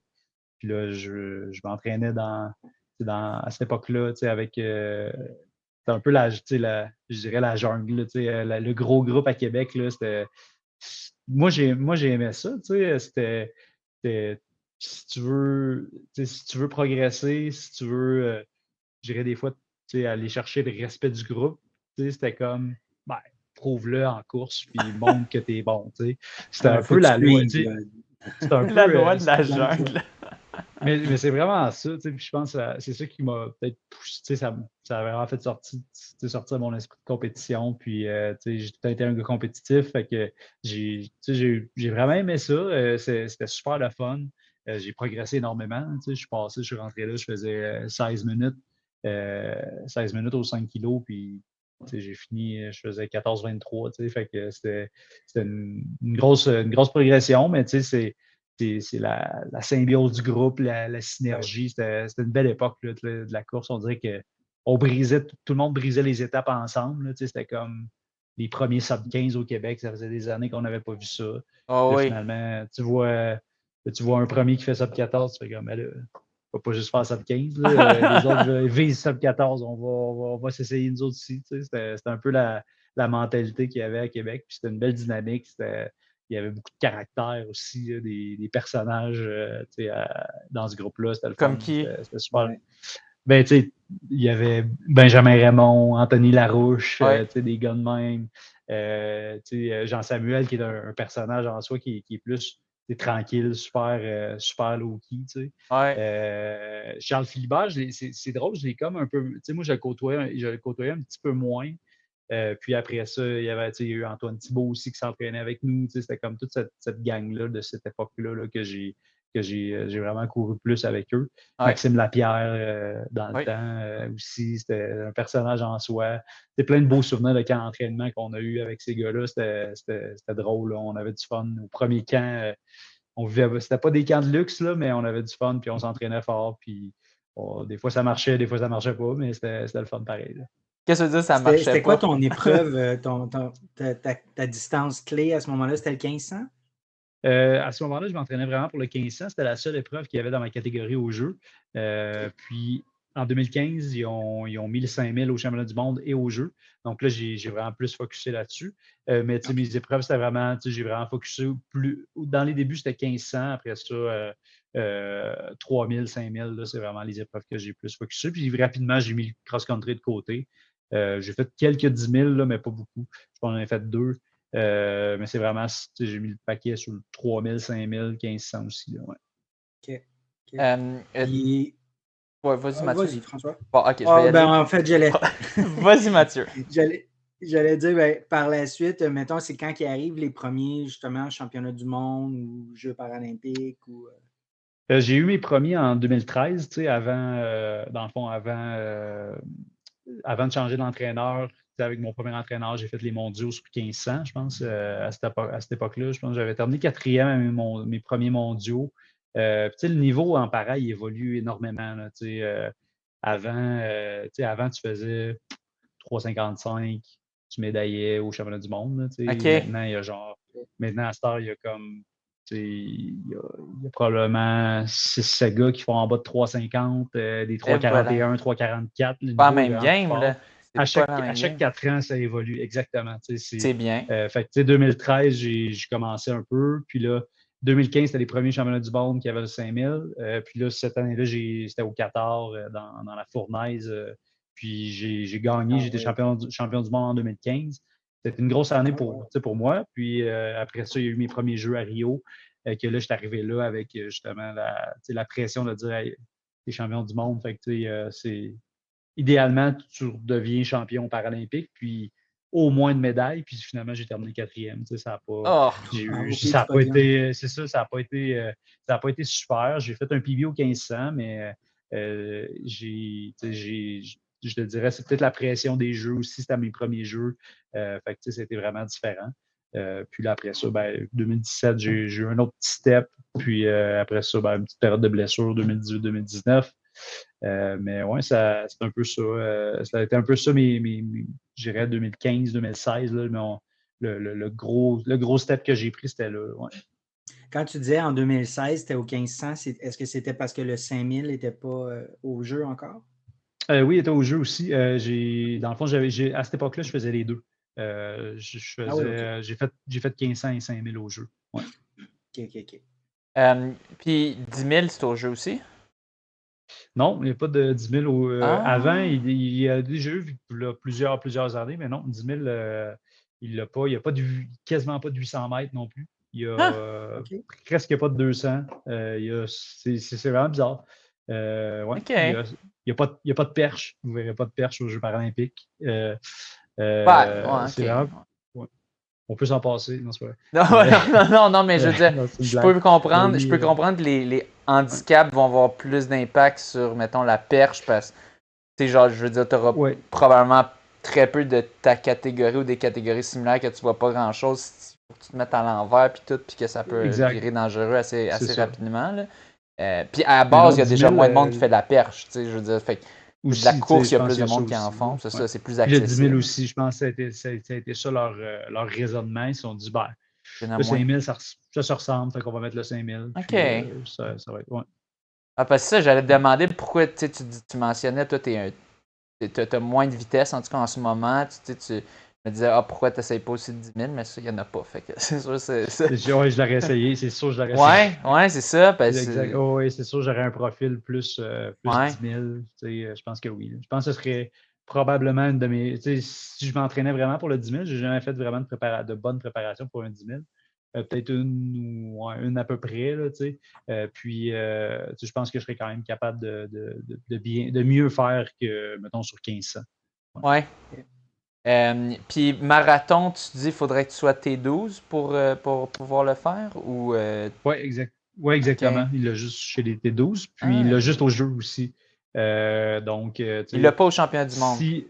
Non, exact. Fait que ce serait OK. comme juste à Los Angeles en 2028. Puis, OK, ouais.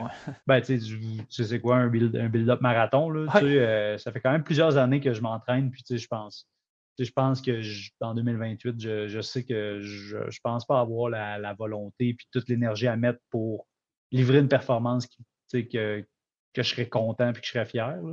Mais t'as-tu Fait déjà fait? que T'as pas déjà fait de marathon? non, Ouais. jamais. Ben, en fait, un moment donné, on a jogué 42 kilos entre amis, là, mais OK. d'entraînement structuré. Mais un jour, je vais en faire assez proche, je dirais, là, tu sais, mais que j'arrête tu sais, peut-être dans 2, 3 ans, là, Ouais. puis que je suis encore pas super en forme. Là, tu sais, j'ai le goût de peut-être en faire un, puis aller faire Boston, ça a l'air de fun. Tu sais, des Ouais. affaires comme ça. Là. Ouais. Le Mais marathon pas, cette j'en ferai fois-ci. pas j'ai le marathon de Boston. Ouais. Ça va être fait après ça, juste pour vivre un peu ça. Bucket list, là. Mais tu sais, ouais, bucket list plus, tu sais. Mais non, ça ne m'intéresse pas vraiment de dire je veux me dédier complètement sur marathon. Je l'ai Avec fait l'entraînement qui vient avec, là, ouais. exact. Je l'ai fait sur 5000. Je vais continuer à courir assurément, mais vraiment pour le plaisir, puis pour tu sais, avoir du fun dans tout ça. Là. Ouais. Mm. Ben, là, avec les jeux qui s'en viennent, c'est quoi ton objectif pour ces jeux-ci? Dans le fond, sur le 5000, est-ce que tu as un objectif? Penses-tu que ça va être une course très tactique? Ouais, Je sais pas trop à quoi m'attendre. Il y a ouais, comme plusieurs courses possibles. Ça dépend qui est là. Tu sais, nous autres, c'est vraiment quel type de. Ça dépend quel coureur va être là. Mais souvent, il y a plusieurs gars dans ma catégorie qui font le 1500 et le 5000. Puis le 5000 est en premier. Fait que, souvent, ils veulent se ménager un peu pour le 1500. ok, Puis, tu sais, je dirais depuis 2 ans, 2021 au Jeu de Tokyo, ça a été stratégique. Ça a fini très fort. 2023 aux mondiaux, ça a été hyper lent, hyper stratégique. Tu sais, je savais un peu, puis c'était une de mes faiblesses. Tu sais, je voulais travailler ça, dire okay, si ça arrive, puis que ça finit vraiment vite le dernier kilo, puis le dernier tour, tu sais, je veux me préparer. Puis j'avais mis le paquet un peu l'année passée à l'entraînement pour ça. Puis tu sais, j'ai terminé troisième Mhm. dans ce type de course-là. Fait que, tu t'étais sais, content je de sais ça, un là? peu quoi. Ouais, puis je sais quoi faire tu sais, si ça arrive. Fait que, tu sais, je m'attends à ce que ça peut arriver. Mais cette année, aux mondiaux qu'il y avait en 2024, il y avait entre autres, tu sais, il y avait 2 Russes qui étaient là, qui ont vraiment poussé le pace tu sais, du début de la course. Ils voulaient courir un temps rapide. Puis, fait que, je m'attends à ce que peut-être qu'eux, s'ils sont là, ils vont peut-être vouloir ce genre de course-là. Je sais pas. Fait que, c'est une genre de course qui peut quand même m'avantager aussi. Là, une course assez constante. Où c'est vraiment un effort, où c'est le niveau de forme qui parle là, beaucoup, là, puis le mental en fin de course. Fait que, dans les deux cas, je pense que je suis prêt à bien faire. Mais l'objectif, mon objectif, c'est vraiment de. Je me suis déjà fixé des objectifs de position, mais pour bien réussir, je pense qu'il faut être dans la bataille au dernier tour. Là, si tu es dans la bataille au dernier tour, je vais être au Stade de France, il va y avoir il va y avoir de l'ambiance, il va y avoir un enjeu. Si je suis dans la bataille au dernier tour, ben, le meilleur de moi-même va ressortir, puis il arrivera ce qui arrivera. Là, je suis quand même confiant que je peux bien faire sur un dernier tour. Je suis pas, j'ai pas un kick, incroyable, mais je fais pas vraiment des temps en bas de 60 secondes à l'entraînement, en bas de je dirais à l'entraînement, mais en fin de course, je suis quand même capable de faire. J'ai déjà l'année passée, j'ai fait un 59 en fin de course dans une course stratégique, avec 4600 mètres d'un jambes. Fait que, je sais que je suis capable de C'est faire très ça. bon. Ça, c'est quand même très bon. Ouais, des tours en bas de 60 secondes, là, plus l'âge avance, plus c'est difficile à faire. Puis, mais c'est d'aller puiser mentalement, dans la souffrance, musculairement, tu es fatigué et tout ça, puis c'est d'aller, c'est le mental là, qui doit embarquer dans c'est ces que tu derniers sois en tours-là. position justement Ouais, pour que le mental embarque, tu sois dans Oui, puis l'expérience puis la patience aussi, c'est vraiment bizarre. Là, j'ai déjà vécu des scénarios de course. Je parlais de l'expérience qu'on vit puis qu'on traîne avec nous, avec les années après chaque course. Mais je me rappelle au championnat du monde en 2019, la cloche à sonne, j'étais deuxième à la cloche avec un tour à faire dans une course stratégique, justement. Puis là, il y a l'Australien et l'Espagnol qui passent à côté de moi, qui donnent un méchant coup. Là, fait que moi, je pars, je suis comme, j'embarque, pas le choix. Ah Puis là, ouais. je reste troisième, j'arrive dans la dernière courbe, commence à être tough. Là, tu fais, je m'accroche. Mais là, j'arrive dans le dernier 100 mètres. Honnêtement, je rentrais en dessous de la piste. Là, d'après moi, j'ai fait 22 secondes au dernier 100 mètres. Là, ça avançait plus pantoute. Là, puis il y a un Russe qui m'a passé, puis j'ai terminé quatrième. Mais tu sais, le même scénario de course se passe. En plus, le même scénario de course se passe l'année passée au championnat du monde. Le même Espagnol puis le même Australien. Moi, je suis premier à Atloche. Le même Espagnol, le même Australien passe à côté de moi avec 450 à faire. Là, je reste détendu, embarque tranquillement avec eux autres, donne pas de coups. Il y a un Kenyan qui passe puis qui se crispe, il part puis lui embarque. Il me gappe un peu, je réussis à matcher son move, je reviens sur lui dans la dernière courbe. J'arrive dans le dernier 100, puis j'ai tout donné. Puis là, j'ai été capable de progressivement gérer mon effort sur le dernier tour. Ouais, t'as Des fois, c'est vide avec tentant. 100 mètres à faire. Ouais.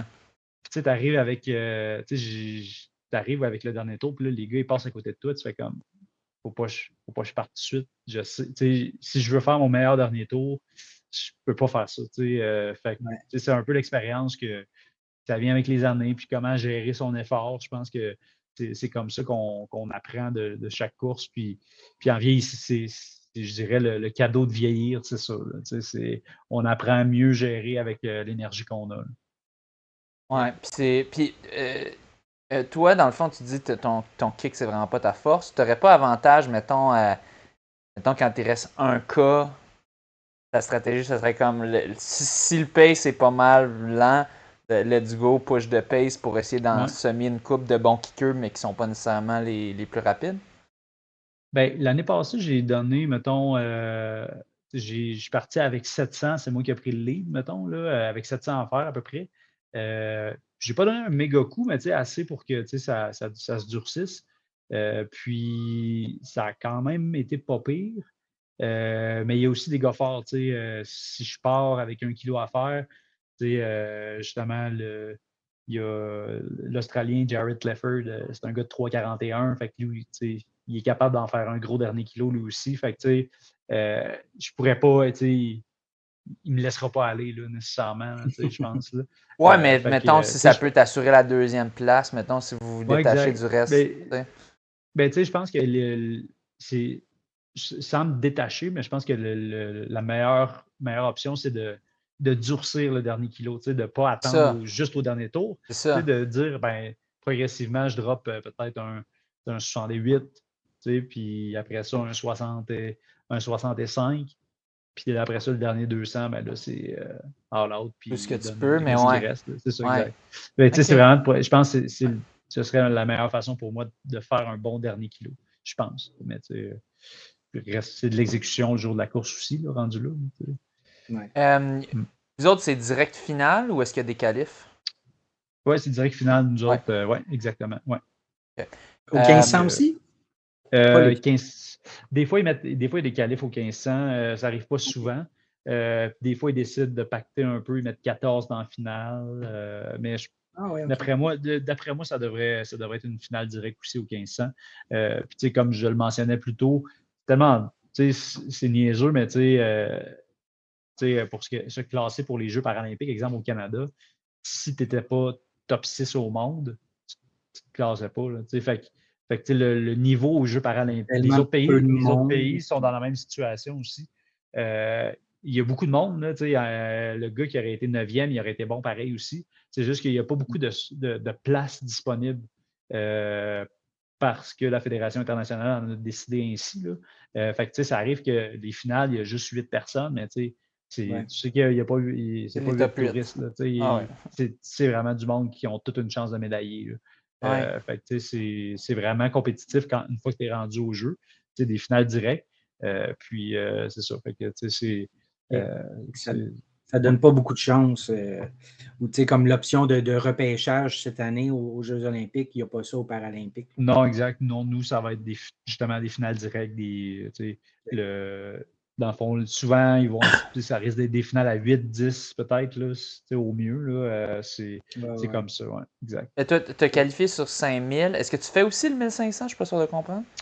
Non, OK. j'ai pas fait, ça fait un bout, j'ai pas fait de OK, 1500. c'est bon. Il faudrait que je fasse un peu plus de préparation spécifique là, pour ça. Puis, Oh, ouais. non, je Concentré pense. sur une seule épreuve, je pense. Oui, exact. Dernière fois que je l'ai faite, c'est vraiment en 2017, je pense, que j'ai fait le doublé. Là, ouais. OK.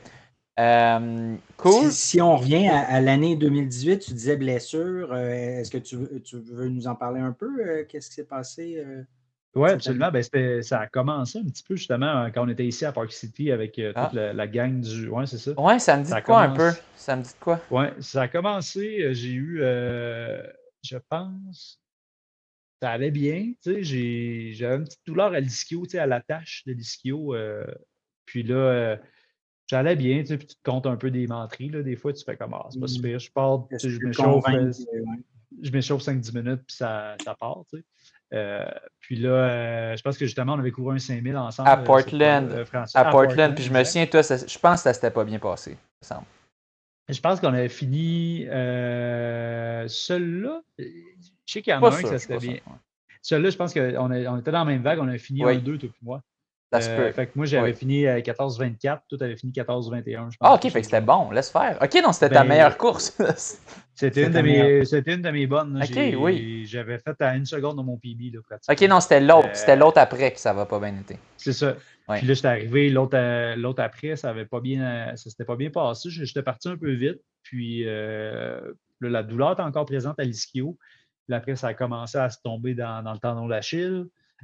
Puis là, j'étais comme, j'ai tiré à plat. Il n'y avait pas de mondiaux cette année-là. Fait que j'ai comme, au championnat canadien, j'ai fini ça, c'était à Ottawa, je pense, en 2018.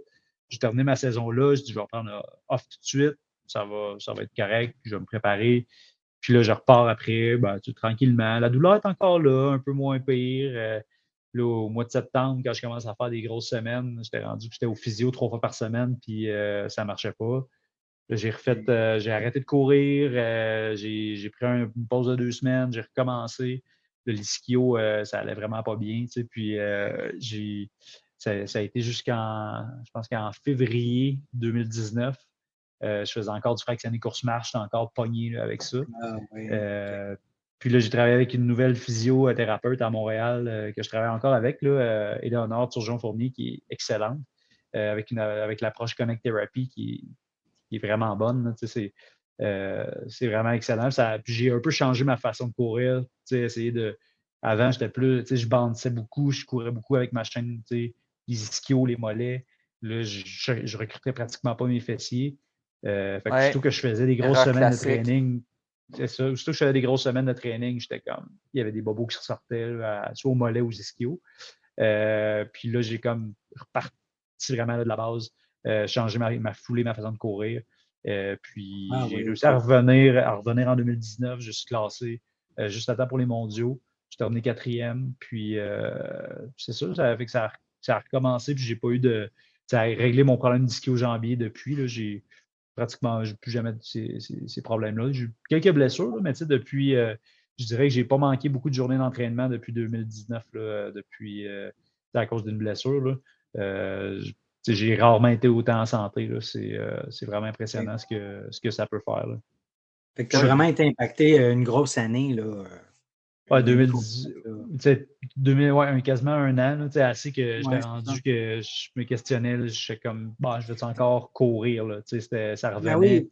Ça revenait tout le Tu temps. recommençais des processus de reprise, puis là, ça revenait tout le temps. Puis, mais c'est quoi la Connect Thérapie? C'est ça que tu as mentionné? Moi, ça ne me dit rien, je ne connais pas. Dans le fond, c'est une approche, ça vient de l'Ouest canadien beaucoup, là, puis ils travaillent beaucoup avec la cage thoracique, les rings, là, que ça s'appelle, entre autres, il y a Marie-Lou Lamy, qui est une Québécoise physiothérapeute dans l'Ouest qui utilise cette approche-là, entre autres avec beaucoup de coureurs, Mohamed Ahmed, Marco Arop, Charles Philbert, quand il va à Vancouver, c'est elle qui va voir. Dans le fond, c'est une approche, c'est assez simple. Je dirais, il regarde un peu vraiment la source du problème. Pourquoi tu loads, pourquoi tu charges plus ton pied gauche que ton pied droit? Pourquoi? Fait que, souvent, c'est de l'analyse de course, d'analyse du mouvement. De posture, je dirais, oui. Exactement. Elle ne me regarde pas nécessairement courir, mais mettons marcher, la posture, elle regarde un peu justement au niveau de la cage thoracique. Mais marcher et courir, c'est très différent, là, me semble. Oui, mais souvent, quand il y a une tension, la tension ressort aussi un peu. Là, c'est visible aussi à la marche. Là, Exactement. Puis, honnêtement, souvent, je sors de là, je rentre de là, j'ai mal, mettons, au talon gauche. Puis, elle me touche partout sauf au talon gauche. Elle va toucher la cage thoracique, le genou droit. Puis là, 2 jours après, tu fais comme. Ça replace. J'ai plus mal. C'est assez étonnant. Il y a une série d'exercices et de renforcements aussi qui va avec. Ouais. On parlait de sacrifice. Que j'ai fait, exact. J'ai fait vraiment. Il y a des périodes, des fois, je suis un peu moins assidu, mais règle générale, c'est vraiment dans ma routine. Avant d'aller courir, le soir, je fais tout le temps une séquence d'exercices aussi. Ça prend combien de temps? C'est comme 5-10 minutes?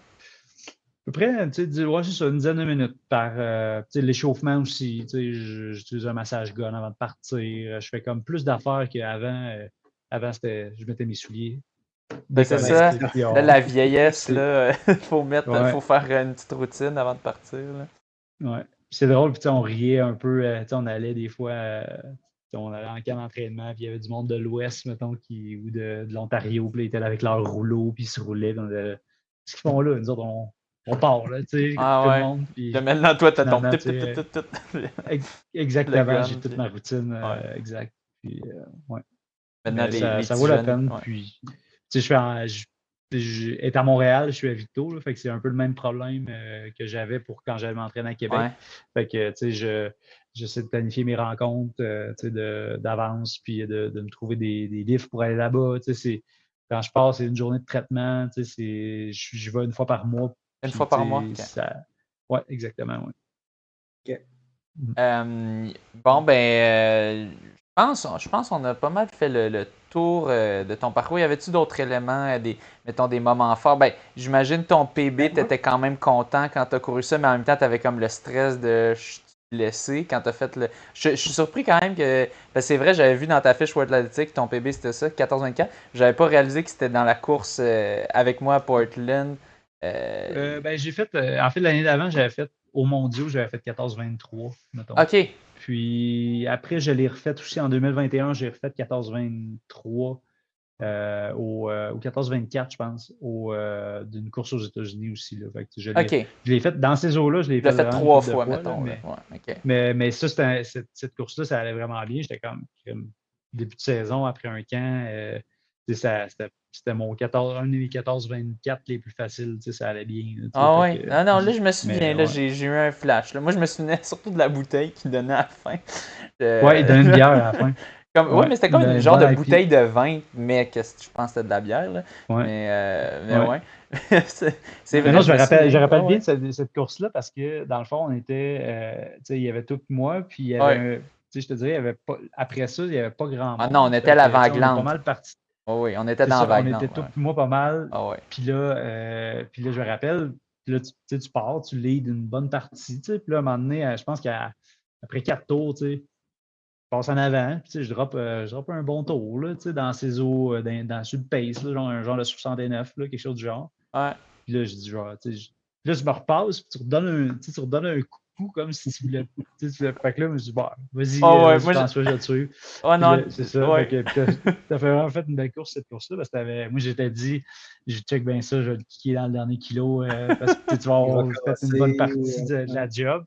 Finalement, ben, ton esprit compétitif habituel de fin de course a ressorti, puis tu as ressorti un bon dernier 200, en tout cas, de mémoire. Là. Ouais. Ouais. Non, je me souviens, mais j'aime, ouais, je pense que j'aime ça. Là, t'avais passé devant, puis là, j'avais fait comme, j'aime ça, j'aime quand même ça l'idée. Ouais, il y a des courses, c'est plus stratégique que d'autres, là, mais j'aime Ouais, souvent, je préfère être devant, parce que je m'enfarge dans les pieds. J'ai peur de m'enfarger dans ouais, les je pieds comprends. des autres.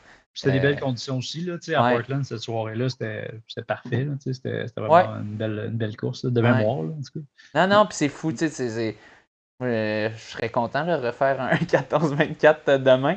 Puis je me suis à l'époque, je pense Ouais, que j'étais content quand même, mais tu sais, j'étais comme. Je pense que j'avais déjà fait dans ces eaux-là un peu plus vite, fait que là, je visais ouais peut-être. Ouais. peut-être dans les 10 ou 15, là. Mais, Mhm. ouais, c'est fou. Quand même fou. Ah, C'est drôle. c'est vraiment une belle course. Ouais, Ben exact. oui, ben oui, des throwbacks. Ben oui, parce qu'on a fait beaucoup de courses ensemble. Je me souviens de toutes Ben, les les soirées à soirées Rouge et Québec, Or, c'est c'est ça. ça. On Exactement.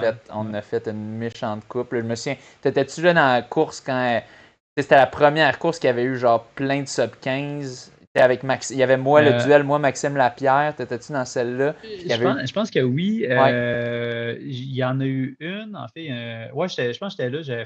C'était une de mes grosses. J'avais fait, je pense, 14,50 avant d'aller en altitude. Ou 14,55 c'était mon premier sub 15 là, ouais, avant d'aller à Mammoth Lake en 2015. Puis là, ouais, je reviens de camp, puis j'étais quand même en forme, mais tu sais, j'avais aucune idée. Puis là, j'ai fait 14,36, gros step. Puis là, il y avait, je ouais. pense, justement, toi, Maxime, il y avait.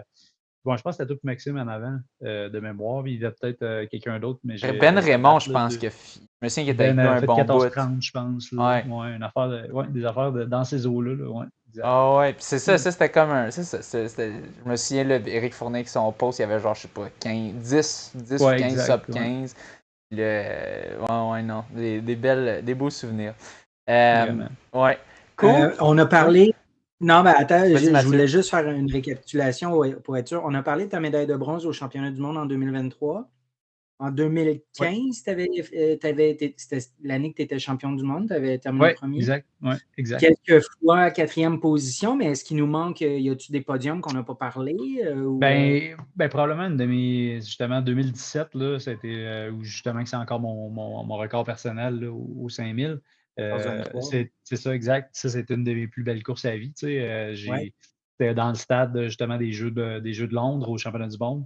Puis, tu sais, je me rappelle, il y a un Marocain qui part là, en fou, là, tu sais, il part, puis il se met à dropper des 64. Tu sais, les premiers tours, il passe 2-8. J'étais comme, moi, je pars, Ouf, là, j'étais comme, ben, je vais me qu'est-ce que c'est calmer un petit ça? peu. Fait que là, je recule un peu. Et là, il y a comme un premier gars qui me passe. Là, c'était vite encore. J'étais là. Tant ces gars-là, ils ne t'offront pas. Là. Un deuxième qui passe, un troisième qui passe. Puis là, les gars, ça va vite. Là, on a passé, je pense. Moi, j'ai passé. Je pense que j'ai passé 2,51 le premier kilo, puis j'étais droppé. Là.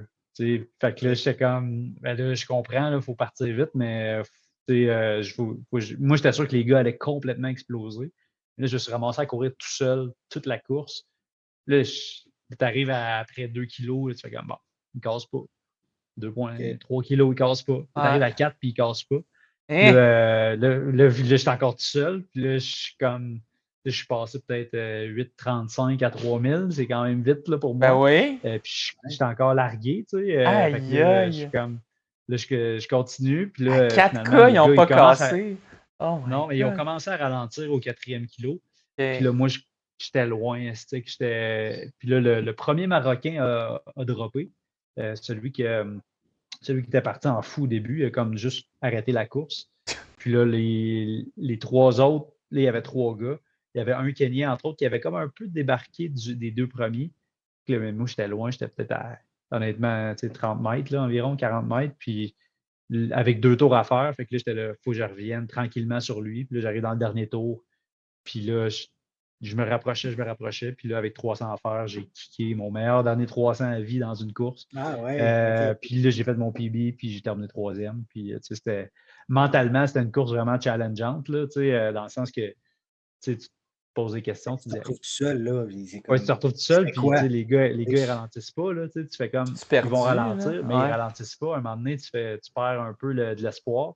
Là, finalement, Ouais. j'ai cru jusqu'à la fin, puis ça a été justement une belle course, finalement. Mais ouais, 2017, ça a été une belle année, vraiment une belle année. Ouais. Nice. Ah, c'est le Nice. fun, un comeback. Tu sais, même si c'est pas un win, là, tu sais, ben, c'est quand même une médaille de Ouais, bronze. non, j'aurais pris. Ouais, le bronze, j'étais bien content cette année-là. Ah, c'est bon. Vraiment. Oh my God. Ouais. Là, t'as fait 14-23, celle-là. Ouais, En exactement. course de Ouais, championnat. ouais, exact, qui était finalement pas si stratégique que ça Non, pantoute, pas en là, tout. mais c'est ça. Exactement. C'est Le ça. contraire total de Ouais, stratégique, si on veut, là. ouais, Mais, vraiment. wow. Wow. Ouais, non, ça a pas mal été mes courses, mes meilleures courses là, de mondiaux.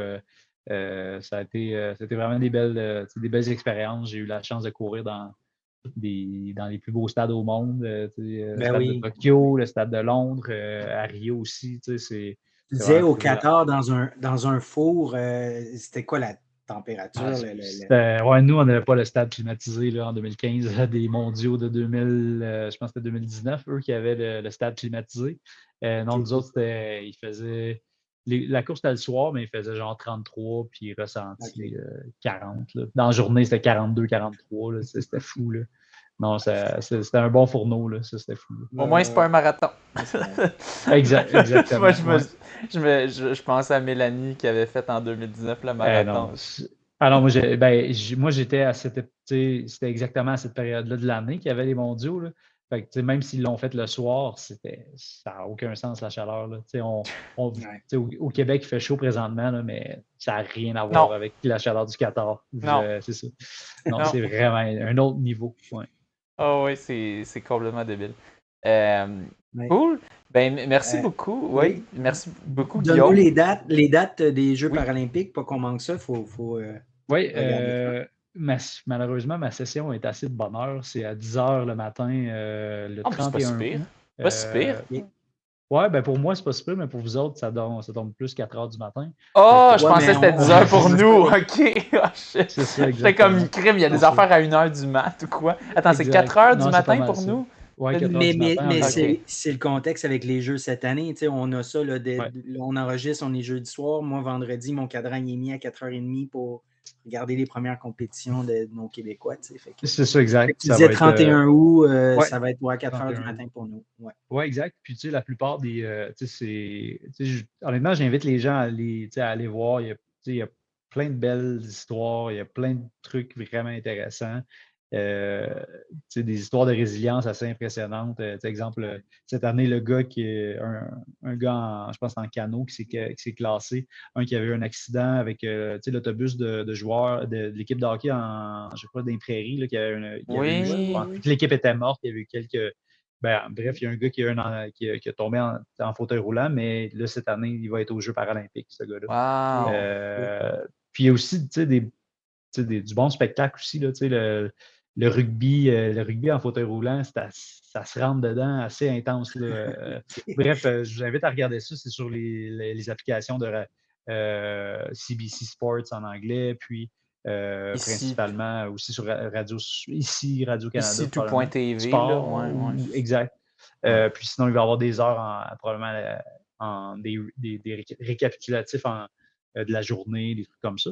Mais ouais, c'est ça. Ça va être, je pense, à chaque année, les gens découvrent de plus en plus, à chaque 4 ans. Fait que je pense que c'est une belle occasion avec Paris cette année. J'ai l'impression que c'est de plus en plus populaire, non seulement l'athlétisme, ben, je trouve l'athlétisme en général. Je sais pas, c'est mon impression. Peut-être c'est moi qui est immergé dans ce milieu-là, mais tu regardes avec des Audrey Leduc, puis tout ça, que tu sais, ça inspire du monde, mais je sais pas, j'ai l'impression, on vous dirait, le niveau monte. Fait que quant à moi, j'ai l'impression on dirait qu'il y a peut-être plus de monde qui le font. Comme tu le dis en para aussi, ça monte. Tu mentionnes les temps qu'il fallait faire avant 3,55 pour gagner, puis là maintenant c'est rendu 3,40. Là, fait que c'est plus, c'est plus pantoute la même game. Fait que c'est ça. C'est le fun que ça. Puis on a très certainement hâte de regarder ça. Je sais pas si je vais me lever à 4h du matin. On va voir, ça va dépendre. Mais je regarderai la reprise pour ça, sinon. Je l'écouterai en rediffusion moi aussi, fait que ouais. Mais Mathieu, lui, c'est un vrai. Lui, il met son cadran. Oui, j'aime ça avoir ça live, demain. Oui, c'est ça. Demain, c'est dur, c'est les qualifs, là, mais là, nous autres, pour le retour, je suis dans l'ouest, fait qu'on va pogner, nous autres, sur l'heure du midi. C'est 9h plus tard. Ouais, c'est ça. Fait que ce serait faudrait quasiment plus que je me couche tard que je me lève tôt. Ben, merci beaucoup pour tout de nous avoir parlé de ton parcours, puis aussi nous avoir un peu éclairé sur le para, surtout ta catégorie, le T13. C'était super intéressant. Je pense qu'on a des auditeurs qui ont appris à propos de ça, puis moi d'ailleurs. Puis que c'est vraiment intéressant à découvrir. Puis aussi revivre des bons moments de Park City, puis de tout ça, nos belles années. C'est fun. On n'est pas vieux, mais on est vieux. On se sent vieux. Des derniers Jeux paralympiques. On te souhaite la meilleure des choses. Peut-être, là, c'est sûr, tu es classé 6e, tu te dis, mais est-ce que tu espères une médaille, peut-être? Oui, ben, je pense que si je suis dans la course, tout est possible. Là, c'est vraiment, je pense que oui, là, ça peut être possible. Là, mais oui, je le souhaite. Puis merci beaucoup, merci beaucoup pour l'opportunité puis de parler des Jeux paralympiques. Je trouve que c'est une belle opportunité pour tout le monde. Fait que, merci encore Mathieu et François. C'était super agréable. Merci à toi, super intéressant. Et sur ce, bonne course. Bonne course, merci.